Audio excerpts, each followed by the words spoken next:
ایک گاؤں میں ایک لڑکا پیدا ہوا۔ اس کا نام سلیم تھا۔ سلیم کے والد کا انتقال بچپن میں ہو گیا اور ماں اکیلی تھی جو مشکل سے 2 وقت کی روٹی کا انتظام کرتی۔ غربت نے اس کے دل میں محرومی اور حسد کے بیج بو دیے۔ سلیم اکثر دیکھتا کہ گاؤں کے بچے نئے کپڑے پہنتے ہیں، ان کے گھر میں گوشت اور میٹھا پکتا ہے، جبکہ اس کی ماں صرف سوکھی روٹی اور پیاز سے گزارا کرتی ہے۔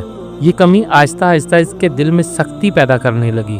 جب سلیم کچھ بڑا ہوا تو بڑے لڑکوں کی صحبت میں آ گیا۔ ایک رات بھوک نے اسے مجبور کیا تو اس نے پڑوس کے گھر سے اناج کی بوری چرا لی۔ پہلے تو ضمیر نے بہت ملامت کی، مگر جب اس نے ماں کو پیٹ بھر کھاتے دیکھا تو اس کے دل میں سکون سا آ گیا۔ اس دن کے بعد سلیم کا راستہ بدل گیا۔ اب وہ کبھی مرغی چرا لیتا، کبھی کسی دکان سے رقم چرا لیتا۔ گاؤں کے لوگ اسے برا بلا کہتے، لیکن وہ کال نہ دھرتا۔ کچھ ہی سالوں میں سلیم پورے علاقے کا مشہور چور بن گیا۔ لوگ رات کو دروازے اچھی طرح بند کرتے، مگر پھر بھی اس کی چالاکی سے بچ نہ پاتے۔ وہ دولت تو جمع کرتا رہا، لیکن دل کا سکون ہمیشہ اس سے دور رہا۔ راتوں کو وہ جاگتا رہتا اور ایک انجانی بے چینی اسے گھیر لیتی۔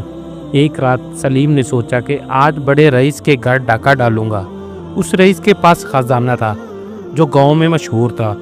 سلیم رات کے اندھیرے میں گھر کی دیوار پھلانگ کر اندر داخل ہوا۔ وہ آہستہ آہستہ چل رہا تھا کہ اچانک اسے ایک کمرے سے آواز سنائی دی۔